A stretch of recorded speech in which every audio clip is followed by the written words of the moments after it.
দর্শক, দেশের জ্বালানি পরিস্থিতির কি সেটা জানাবেন আমাদের সহকর্মীরা। রাজধানীর খিলক্ষেত থেকে আমাদের সাথে যুক্ত হয়েছেন সহকর্মী ফাহিম ইউসুফ এবং বগুড়া থেকে যুক্ত হয়েছেন জোসেফ হোসেন প্রতীক। শুরুতে চলে যেতে চাই রাজধানী খিলক্ষেতে ফাহিম ইউসুফের কাছ থেকে জানতে চাইব, আপনি একটি পেট্রোল পাম্পে রয়েছেন দেখতে পাচ্ছি এবং যানবাহনের সারি রয়েছে, এই সারিটা কত দীর্ঘ এবং সেখানে রেশনিংয়ের মাধ্যমে বা ফুয়েল পাস অ্যাপের মাধ্যমে কি ঠিকঠাক মতো তেল দেওয়া হচ্ছে, একটু বিস্তারিত জানাবেন।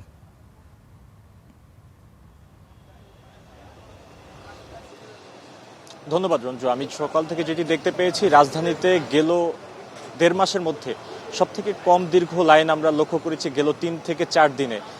এই জায়গা থেকে আমরা আশা করেছিলাম যে রাজধানীর বেশিরভাগ পাম্পে হয়তো যে লাইন সেটি অনেকটাই ছোট থাকবে, তবে সেই জায়গায় কিছুটা আশাহত হয়েছি আজকে সকালে যখন আমরা রাজধানীর খিলক্ষেত অঞ্চলে আসি। এখানে খিলক্ষেতে সকাল থেকে যেটি দেখতে পেয়েছি যে রাজধানীতে যতগুলো পাম্প রয়েছে তার মধ্যে সবথেকে বড় দীর্ঘ লাইন কিন্তু এখানে রয়েছে এবং সকাল থেকে অনেক গ্রাহক এখানে অপেক্ষা করছেন।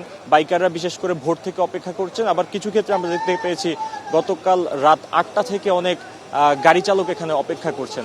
তো বলা যায় যে প্রায় ১২ ঘন্টার অপেক্ষা, প্রায় ১৪ ঘন্টার অপেক্ষা কিন্তু তাদের এখানে রয়েছে।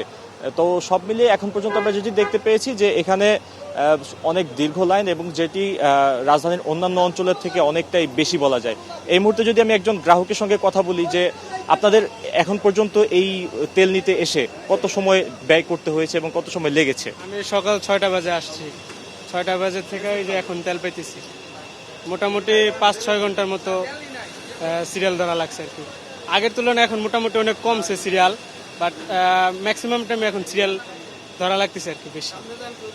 বর্তমানে দাম নিয়ে কি কোনো প্রতিক্রিয়া রয়েছে কিনা আপনাদের মাঝে? দাম বাড়ছে ২০ টাকা, ঠিক আছে, কিন্তু দাম বাড়ার সাথে সাথে যদি তেলগুলো সব জায়গায় সরবরাহ ঠিক থাকতো তাহলে সমস্যা হইতো না।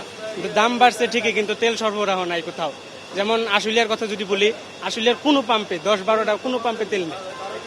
আশুলিয়া থেকে আমার এখানে আসতে হয়েছে তেল নিতে। ওইখানে যদি তেল সাপ্লাই ঠিক থাকতো তাহলে এদিকের সিরিয়ালগুলো মোটামুটি কমতো মনে হয় আমার। ধন্যবাদ। যেটি শুনতে পাচ্ছিলাম যে বেশিরভাগ পাম্পে এখন পর্যন্ত তেলের যে সরবরাহ এটি কিছুটা বাড়লেও দাম নিয়ে কিন্তু তেমন একটি প্রতিক্রিয়া গ্রাহকরা দেখাচ্ছেন না। তারা সবাই বলছেন যে যদি সরবরাহ আরও বাড়ানো হয় এবং এই যে দীর্ঘ সময়ের অপেক্ষা এটি যদি আরও কমিয়ে আনা হয়, সেই ক্ষেত্রে দাম নিয়ে তাদের মধ্যে তেমন একটি আফসোস থাকবে না, এমন একটি প্রতিক্রিয়া তারা দেখিয়েছেন। তবে এখন পর্যন্ত আমরা বেশ কিছু গাড়ি চালকের সঙ্গে কথা বলেছি, তারা বলছেন যে রাজধানীর অন্যান্য পাম্পের তুলনায় এইখানকার যে ভিড় এটি অস্বাভাবিক এবং গেল রাত থেকে যে সকল গ্রাহকরা এখানে অপেক্ষা করছেন তাদের অনেকের মধ্যেই কিন্তু বাড়তি ক্ষোভ লক্ষ্য করতে পেরেছি। বিশেষ করে তারা অনেকেই ১৪ থেকে ১৫ ঘন্টা পর্যন্ত সর্বোচ্চ অপেক্ষা করছেন। তো এই জায়গা থেকে তাদের মধ্যে একটি বাড়তি ক্ষোভ রয়েছে। তবে রাজধানীর অন্যান্য পাম্পগুলোতে আমরা দেখতে পেয়েছি বাড়তি ভিড় এটি অনেকটাই কমে এসেছে। গেল কয়েকদিন যেমনটা দেখেছি যে ৩ থেকে ৪ ঘন্টার ব্যবধানে অনেক গ্রাহক তেল পাচ্ছেন, সে সকল ফিলিং স্টেশনগুলোতে আমরা সেই চিত্রই কিন্তু দেখতে পেয়েছি। এই ছিল আমার কাছে সবশেষ রঞ্জু। ফাহিম ইউসুফ, আপনাকে ধন্যবাদ। দর্শক, আমরা রাজধানীর খিলক্ষেতের চিত্র আপনাদেরকে দেখাচ্ছিলাম। এবারে বগুড়ায় যেতে চাই, আমাদের সহকর্মী জোসেফ হোসেন প্রতীক সেখানে রয়েছেন। প্রতীক, আমাদের সহকর্মী ফাহিম যেটা জানাচ্ছিলেন এবং গ্রাহকরাও বলছিলেন যে পাম্পগুলোতে পর্যাপ্ত যদি সরবরাহ করা হতো তাহলে তারা তেল পেতেন। বগুড়া চিত্র কি?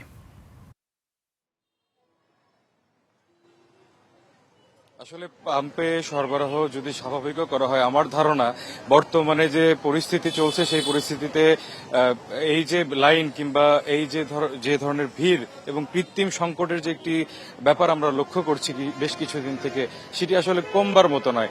এই কারণ হিসেবে আমি যদি বলি যে ১০ মিনিট আগেও আমি এই পাম্পটিতে দেখেছি যে মাত্র ১০ থেকে ১২টি মোটরসাইকেল ছিল এবং এখানে যারা বিভিন্ন পেশার সাথে জড়িত, যেমন কৃষি কিংবা নির্মাণ কাজের সাথে, তারা এখানে খুব কম সংখ্যকই ছিলেন। কিন্তু তারা যখনই জানতে পেরেছেন যে এই পাম্পে বোতলে তেল দেওয়া হচ্ছে, অর্থাৎ জার্কিন অথবা বড় বড় বোতলে তেল দেওয়া হচ্ছে, তারা কিন্তু তাদের যে বোতল এবং জার্কিন সেগুলো নিয়ে তারা এই পাম্পে ভিড় করছেন। বিশেষ করে মোটরসাইকেল আরোহীরা তারা তাদের টাঙ্কি ফুল করার পরেও তারা দেখা যাচ্ছে যে এখানে পাশেই বোতল বিক্রি করা হচ্ছে, সেই বোতলটি নিয়ে তারা এখানে সেই বোতলটিও ভরে নিয়ে বাড়িতে চলে যাচ্ছেন। এখানে যারা পাম্প কর্তৃপক্ষ রয়েছে তারা যেটি জানাচ্ছেন যে শুধু বগুড়ার নয়, বগুড়ার আশপাশের যে উপজেলা এবং অন্যান্য জেলা যেমন জয়পুরহাট, নওগাঁ, এই জেলাগুলো থেকেও লোকজন তাদের এই পাম্পে এসেছেন সকাল থেকে এবং গেল কয়েকদিন থেকে তারা দেখছেন যে বাইরের যে জেলার মানুষের চাপ সেটা কিন্তু বেশ দীর্ঘ হচ্ছে বলে তারা জানিয়েছেন।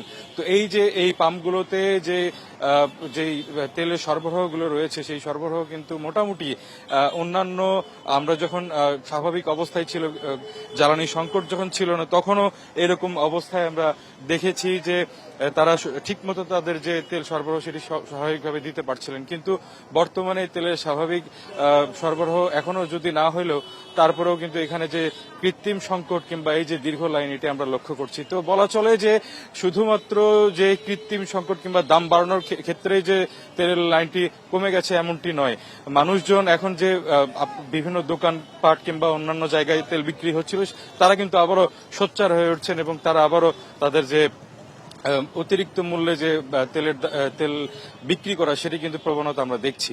তো এই ছিল বগুড়া থেকে জ্বালানি তেলের সংকট নিয়ে সর্বশেষ। প্রতীক, আপনাকে ধন্যবাদ।